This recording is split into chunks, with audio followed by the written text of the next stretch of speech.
تفسیر القرآن آج کا سبق سورۃ النحل آیت نمبر 12 سے 15 تک۔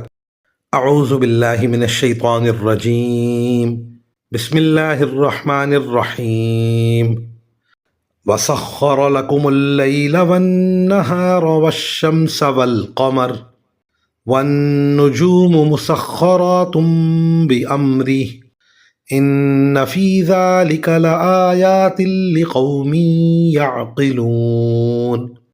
وما ذرأ لکم فی الارض مختلفا الوانہ ان فی ذلک لآیۃ لقوم یذکرون۔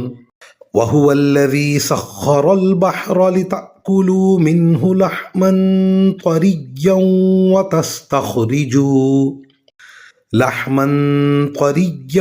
وتستخرجوا منه حلیة تلبسونها وترى الفلك مواخر فيه ولتبتغوا من فضله ولعلكم تشكرون۔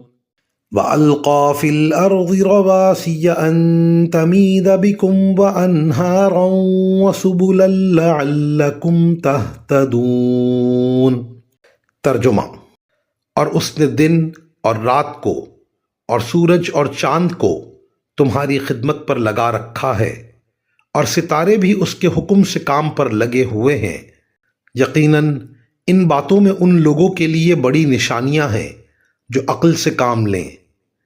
اسی طرح وہ ساری رنگ برنگ کی چیزیں جو اس نے تمہاری خاطر زمین میں پھیلا رکھی ہیں، وہ بھی اس کے حکم سے کام پر لگی ہوئی ہیں۔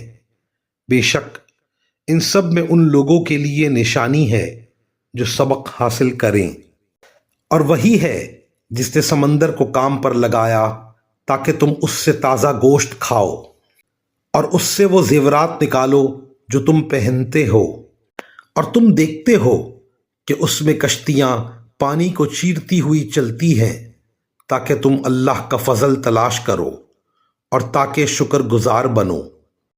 اور اس نے زمین میں پہاڑوں کے لنگر ڈال دیے ہیں تاکہ وہ تم کو لے کر ڈگمگائے نہیں، اور دریا اور راستے بنائے ہیں تاکہ تم منزل مقصود تک پہنچ سکو۔ ان آیات کی تفسیر میں مفسرین کرام فرماتے ہیں سمندر میں تجارتی سفر کر کے اللہ تعالیٰ کے شکر گزار بنے۔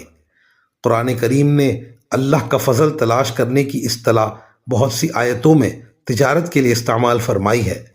تجارت کو اللہ تعالیٰ کا فضل کہنے سے ایک طرف تو یہ معلوم ہوتا ہے کہ اگر تجارت شرعی احکام کی پابند ہو تو وہ ایک پسندیدہ چیز ہے۔ دوسری طرف اس اصطلاح سے تاجروں کو یہ تنبیہ بھی کی جا رہی ہے کہ تجارت میں جو نفع حاصل ہوتا ہے وہ در حقیقت اللہ تعالیٰ کا فضل ہے، کیونکہ انسان کوشش ضرور کرتا ہے لیکن اللہ تعالیٰ کا فضل شامل حال نہ ہو تو کوشش کبھی کامیاب نہیں ہو سکتی۔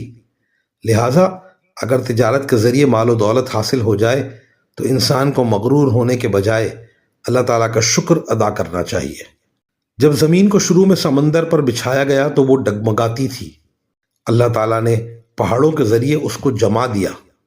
جدید سائنس کے مطابق اب بھی بڑے بڑے بر اعظم سمندر کے پانی پر تھوڑا تھوڑا سرکتے رہتے ہیں، لیکن یہ سرکنا اتنا معمولی ہوتا ہے کہ انسان کو اس کا احساس نہیں ہوتا۔